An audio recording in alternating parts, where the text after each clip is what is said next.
asalaamaaleykum rahmatullah seen mbokk Babacar Gueye moom mooy ñëw di waxtaan ak yéen si quatrième vidéo consacrée à la décentralisation au Sénégal. Xam ngeen ne vidéo yi passé dañu xooloon processus de décentralisation bi à partir de la colonisation avec la mise en place de structures administratives quand même héritées de la colonisation. Mais à partir de 1960, on a commencé à mettre en place une structure, euh, des structures territoriales, donc confortées et harmonisées en 1964 avec l'apparition de la première génération de collectivités territoriales dénommées communautés rurales, approfondie en 1972 pour une plus grande participation responsable au niveau de la base, ce qui était une originalité. Alors, dans l'évolution, on a eu aussi des découpages administratifs, surtout avec l'augmentation des régions qui est passée de 7 à, à 8, 10. Donc, progressivement, euh, ce découpage administratif, comme on le verra, dina dem ba actuellement sax mu ngi ci 14 régions. Mais aujourd'hui, on va se concentrer dans cette vidéo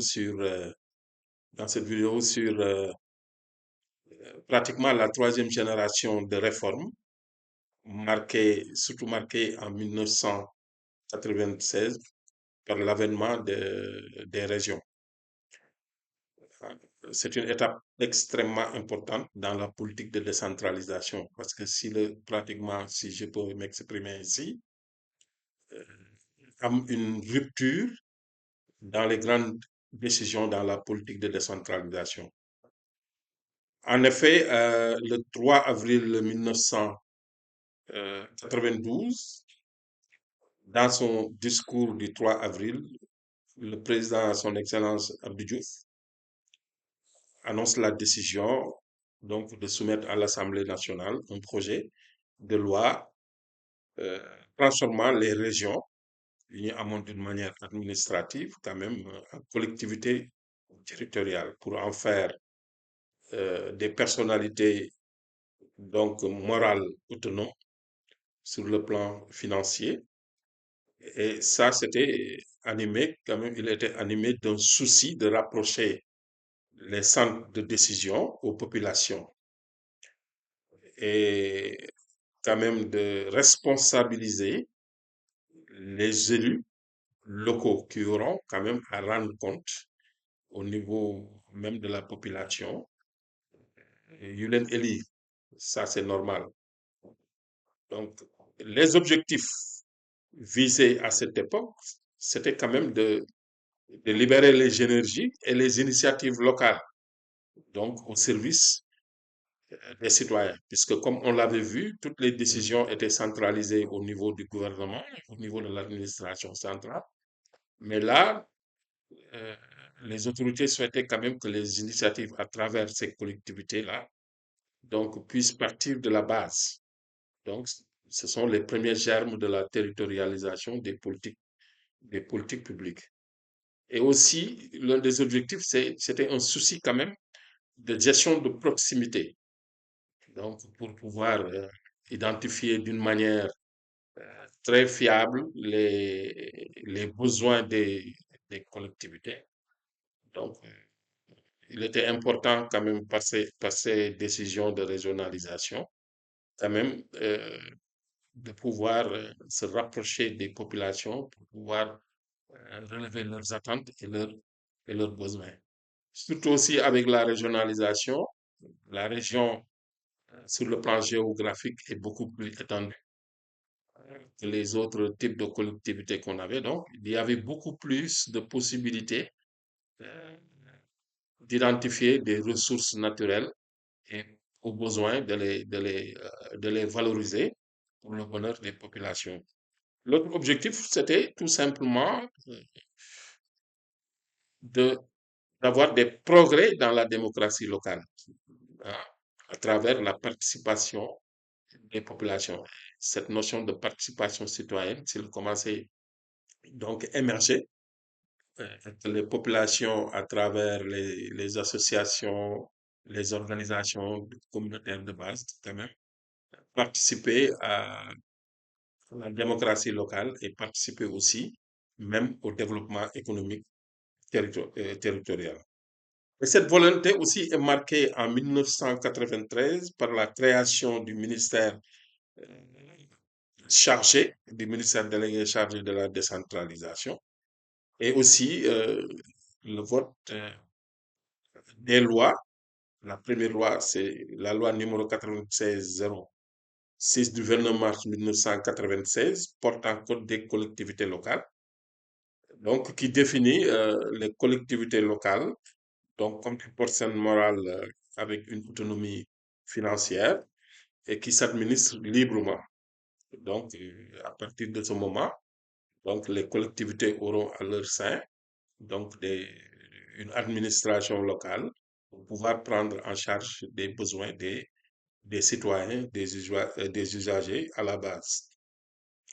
Et il y avait aussi des conseils d'élus, des conseillers qui seront élus au suffrage donc universel dans les régions, dans les communes et dans les communautés rurales. Donc, on remarquera que vraiment il y a la mise en place d'une démocratie locale digne de son nom et que la volonté du président en son temps était quand même de rapprocher les populations des décisions et aussi de mettre en place cette démocratie locale.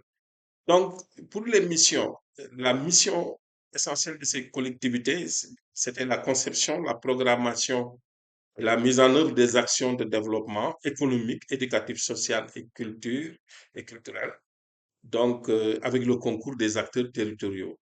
Donc, et c'est ça la mission globale. Mais on verra avec la loi numéro 96-07 du 22 mars 1996 portant transfert des compétences euh, aux régions, communes, communautés rurales. Il y a d'autres domaines de compétences donc, qui seront transférés donc, aux collectivités territoriales. Mais la compétence générale, c'est la conception, la programmation et la mise en œuvre des actions de développement en rapport avec les acteurs territoriaux.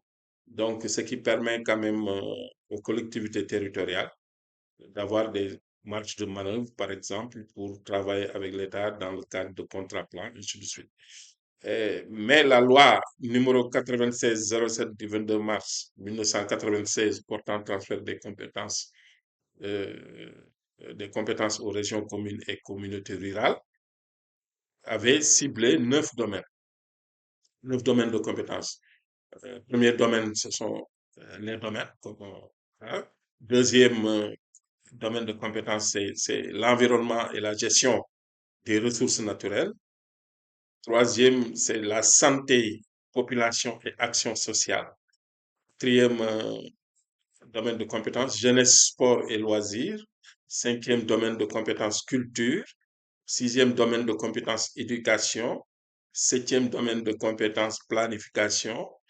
Huitième domaine de compétence, aménagement du territoire. Et neuvième domaine de compétence, urbanisme et habitat.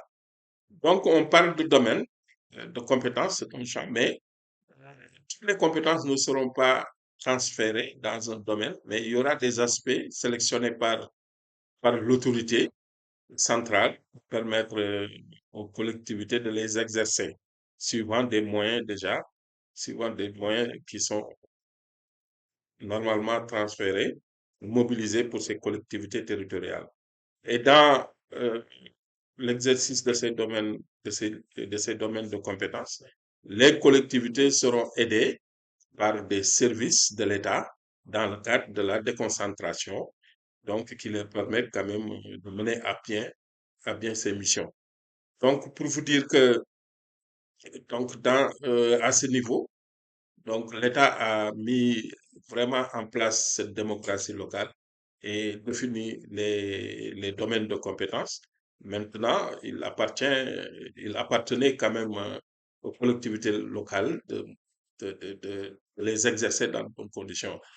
Mais ce qu'on a constaté, c'est que bon, il y a eu beaucoup de problèmes quand même, et ce sera l'objet des autres vidéos, des prochaines vidéos, surtout avec le commentaire sur les assises de la décentralisation de 2007 qui a sorti quand même toutes les limites de cette étape et qui sera quand même un pont vers l'acte 3 de la décentralisation.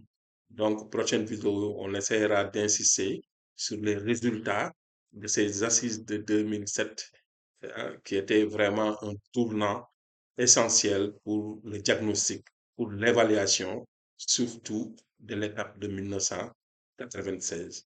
Merci beaucoup.